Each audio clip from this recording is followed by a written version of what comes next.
नमस्कार भाइयों, आज के आधुनिक युग में किसान की अनदेखी की चर्चा करते हैं। हमारा देश कृषि प्रधान देश है और किसान देश की अर्थव्यवस्था एवं समाज का अभिन्न अंग है, जिसे अनदेखा करना हमारे लिए बहुत घातक साबित होगा। हमारे देश में 50% से अधिक आबादी का प्राथमिक व्यवसाय कृषि ही है, जो भारत की जीडीपी यानी सकल घरेलू उत्पाद में 18% से अधिक योगदान रखता है। हालांकि ये सुनने जितना आसान भी नहीं है। कभी देखो धरती माँ के लाडलों को चिलचिलाती धूप हो या कड़ाके की ठंड, सब सहन करके भी कौन कौन सी कठिनाइयों से गुजरता है हमारा किसान। बात करते हैं कौन कौन सी हृदय विदारक घटनाएं हैं जो हमारे देश के किसान की उन्नति का रोड़ा बन के बैठी है। आपने भी कभी किसी किसान से सुना ही होगा कि खेती एक जुआ है। इसके कुछ प्रमुख कारण हैं, जैसे कि 75% से अधिक किसानों के पास स्वयं की 1 से 2 हेक्टेयर कृषि योग्य भूमि है। इन लघु किसानों में बड़ा तबका गरीबी के कारण अक्सर आधुनिक तकनीक, वित्तीय संस्थान और बाजारों तक पहुंच नहीं पाता है, जो इनकी उत्पादकता और आय को सीमित करता है। भारतीय कृषि क्षेत्र प्राकृतिक आपदाओं जैसे सूखा,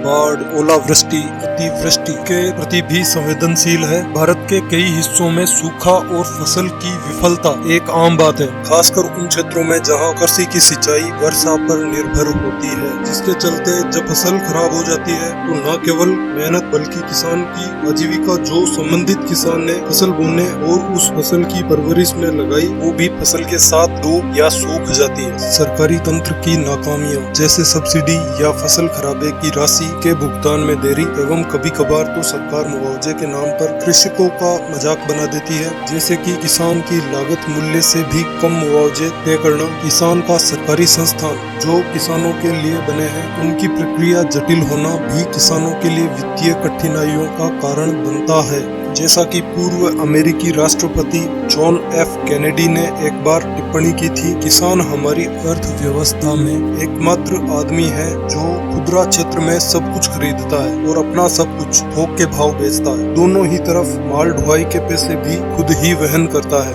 नई फसल आने पर बाजार में फसल के दाम गिरना एवं समुचित भंडारण के अभाव में व ऋण की दशा में यहाँ किसान सबसे ज्यादा ठगा हुआ महसूस करता है और उसे घाटे का सौदा करना ही पड़ता है। उदाहरण के तौर पर एक किसान 1 किलो गेहूं के बीज 200 रुपए किलो के भाव से लाया, परंतु जब उसी बीज से उसने अपनी मेहनत करके फसल उगाई तो फसल की कीमत 20 रुपए किलो ही मिली, यानी 90% का अंतर। हम मानते हैं कि बीजोपचार में खर्च आता है, पर 90% ये तो नाइंसाफी है। सरकार को इस ओर ध्यान देना चाहिए ताकि भोले किसान कर्ज के जाल में जाने से बच सके। देश की अर्थव्यवस्था में किसानों का बहुत बड़ा योगदान होने पर भी कृषि प्रधान देश में किसानों की अनिश्चित आय, आधुनिक तकनीक तक पहुंच नहीं होना, कृषि के अति आवश्यक यंत्रों का अधिक किराया, प्राकृतिक आपदाएं, सिंचाई के अभाव में मुरझाती हुई फसलें, वित्तीय जटिलता, इन सब का सामना करना पड़ता है। इसीलिए किसान हर देश का रियल हीरो है, जो इतनी चुनौतियों के उपरांत भी हर वर्ष एक नई उम्मीद के साथ फिर से नए जोश में खेती के अनिश्चित व्यापार में किस्मत का दांव खेलने को तैयार रहते हैं।